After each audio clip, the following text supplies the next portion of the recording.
Good morning, it's April the 16th. I'm Bruce Balmer from Total Fluency, an accelerated language learning company. Today we're going to be looking at the progress in my Italian so far. I started my Italian on March the 16th, but I've been waiting to accumulate enough progress that it was worth talking about. In this series I'd like to show you some results first, and then we can talk about the method. Okay, status, I'm pleased with my progress. I'm trying to go as time efficiently as I can, which is more than I would try to do if I were just having fun, but I want to show you what's possible. So here are my statistics. So far I've put approximately 5 hours into the program. I've spent 30 minutes on homework, although it's difficult to call it homework. I've just been having a bit of fun reading Italian subtitles to movies to see if I can get any idea of what they're saying to each other. I've put in 31 days, and that means approximately 10 minutes a day. So this is a doable amount of time for most people, obviously. I've acquired 423 words of Italian vocabulary. That's about 90 words per hour. Now, don't get too excited because it's an artifact of how we process learning that will slow down to somewhere between 30 and 60 words an hour over the duration of the program. Obviously, knowing words isn't enough to speak a language. You need the grammar to support those words.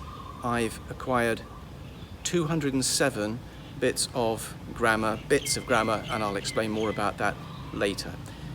One reason I don't like exam courses is that we're being forced into this course of action to help this Russian who's taking an exam.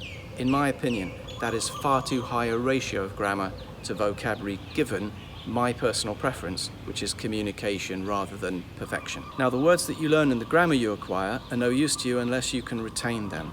And so every day I take a quiz. That quiz is 10 items selected at random from everything I've learned. Could be yesterday's material, could have been something I learned on the first day.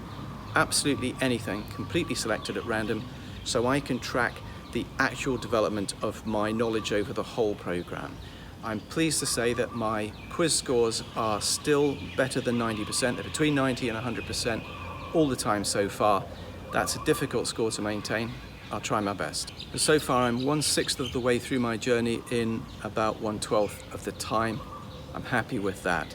I have allocated 15 hours to these first 30 days. I've only used up 5. I've got 10 in hand. Okay, for those of you who don't love numbers the way I do, what does that all mean? So I've taken 2 tests online that are the equivalent of the CELI A1 exam, and I scored 5 out of 5 in one and 6 out of 6 in the other one. So I'm happy with my scores. The pass mark is 60%. Let me show you the 2 tests. First one, here's the text. Here are the pictures that you're meant to match up to the text. Test 2, here's the text you have to read. Here are the questions that you have to answer. Now, before you get carried away with enthusiasm, let's rein that back in for a second. There are several factors that make this look better than it is. Firstly, there are 4 parts to the CELI Impatto exam. The reading is by far the easiest test. I always take that test and try to challenge that first so I can get a foothold on the mountain. So although I've got 100% in that test, I would expect all of the other tests to be significantly harder. 2, you might think that in order to get 100% on these 2 tests, that I have to be able to read that Italian. I can assure you that I cannot. I've coloured in red the words that I can read so that you can see what a small proportion it is that I can actually do. Now, I've also coloured some in blue, and those are the words that I can guess using only my English vocabulary. So I'm deliberately avoiding anything that I can work out because of my Spanish and French. And so what that shows you is how small my coverage of these sentences really is. And as I said earlier, my rate of progress will slow down as part of the mechanism of how we go about learning and retaining information.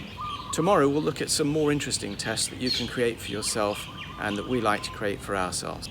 In the follow-on, I'll be showing you more and more of the method we use. Now, the big question is this: am I being time efficient? Is accelerated learning working? Well, the best thing to do is to compare your progress with my progress if you have learned Italian in the past or if you're learning it at the moment. The 5 hours I've put in, how does that compare?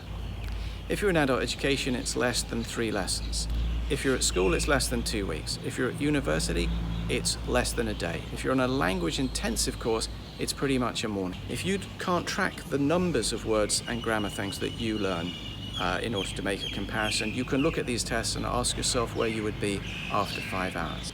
Now, for those of you unfamiliar with accelerated learning or unfamiliar with me, I'm not asking you to believe me. I'm just saying, what if I'm telling you the truth? And I will continue giving you information until you can work out that I am, or I'll do my very best to do so. One thing that does support that I'm telling you the truth is that in the book Moonwalking with Einstein, one of my records has been written up, and for that record I was learning 110 words an hour for 18 hours. Okay, if you want to know more and keep following the series, subscribe. There's going to be a flood of videos coming now, and if you want to become a client, write to info@totalfluency.com and we can start a conversation. See you tomorrow.